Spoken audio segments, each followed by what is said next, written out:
Hey geeks, and welcome back to Girl Geek HQ. Surprise, I'm here on a Wednesday. I know that you all wait for my videos and you wait until Saturday or Sunday, but I am gracing you with my presence in the middle of the week to talk to you all about something near and dear to my heart, which is the new Star Trek Beyond movie. I went to the screening of it. Well, it's actually the marathon that happened on the 20th last Wednesday, and it was Star Trek, the first movie, second movie, and then Beyond. So because we were a part of that marathon, you paid $25 per ticket. My wife and I went. Her coworker ended up going with his wife, and then his parents were there. So it was pretty fun to have all of us together watching the new movie, and then, you know, obviously watching the movies preceding it. So like I said, you pay $25 per ticket, and then what you get for the marathon, like memorabilia, is they give you a little Starfleet, I don't know if you can see that, it's a little Starfleet Beyond patch. It's an iron-on patch that you can put on a shirt. I'm wearing my Star Trek shirt, one of them.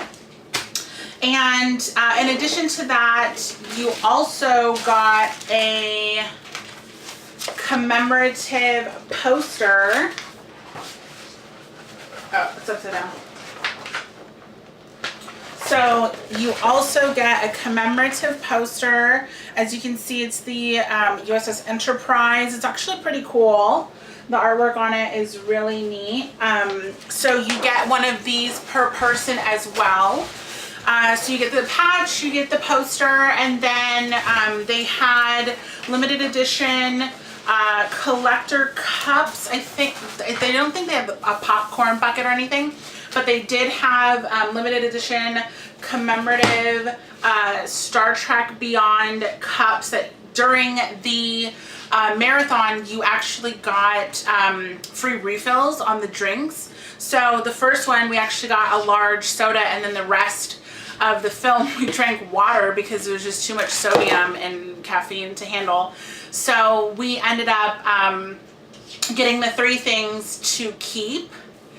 And so you watch the first movie, the second movie, and then the third movie, and quite honestly, the first movie started at 4:30, the second one at 7, and then the newest one started at 10. So we didn't get out of there until like 12:15, almost 12:30. We didn't get home till about 1, and then we had work the next morning. So I mean, it was a pretty long day. I had already worked. I went to work early, so I had worked a full day. Then I went to the marathon, which I was super excited about.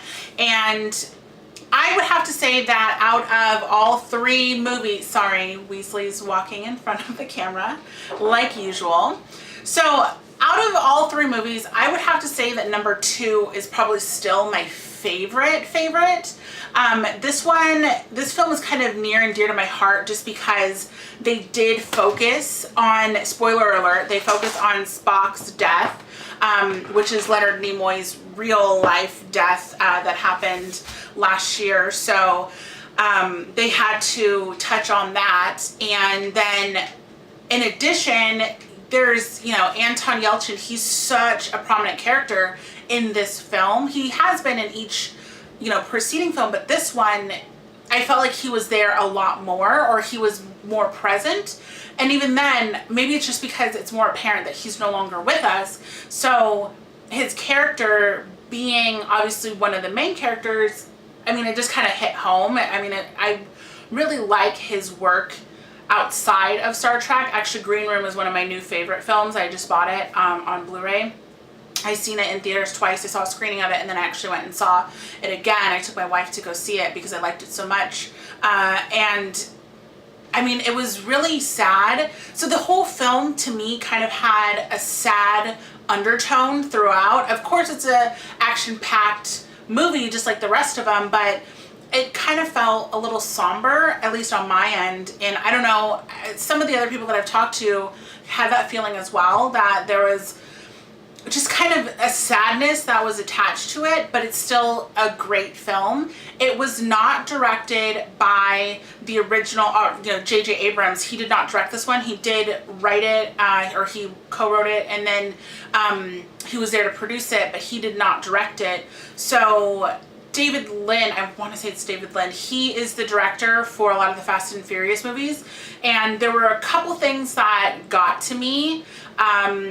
Number one, I have vertigo, unfortunately, so I'm finding now when I'm watching 3D movies, when it's like a lot of movement on screen, it kind of makes me feel a little sick. So in this film particularly, there's a lot of scenes where the camera doesn't just pan, around. Instead, it actually goes in a full circle. So it feels like you get a little dizzy because you're just circling so many times, which also took away from a couple scenes because you want to see everybody's reaction, or everybody's, basically everybody's reaction to whatever's happening on screen, but you're getting each individual's reaction one at a time because you're kind of circling, and it just felt weird at times, like unnecessary that there was so much circling, and it kind of took away. And that was actually something that I heard from the audience, after that, they were saying that there was a lot of spinning going on, so they were getting sick, especially in 3D.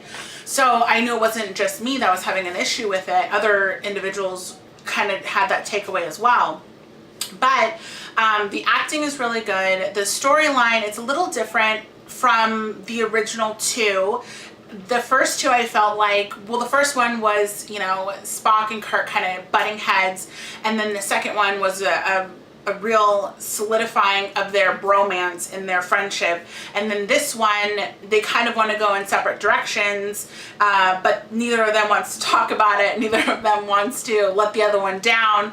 So they, don't really focus on it. But then this drastic thing happens that they have to work together, in essence, like usual, to kind of survive ultimately. And I mean, the villain for this one, Khan in the last one, phenomenal villain.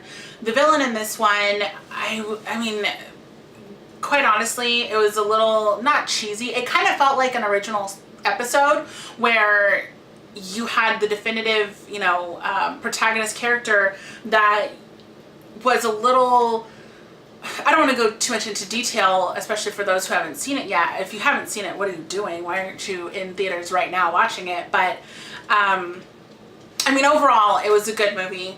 The villain, he was kind of a kooky character, and he was just kind of ruthless. So it was nice to see a villain that was so evil, just kind of for evil's sake. But then it was also kind of sad for me, just because if you've seen it, the USS Enterprise, I feel, is a real strong character, other than the regular cast.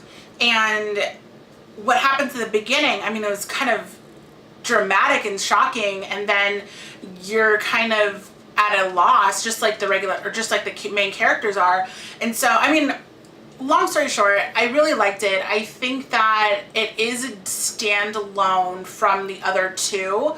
I still enjoyed number two a little bit better than the newest one. So I definitely will probably go and see it again, just because when I saw it, I was tired, and I enjoyed it as much as I could.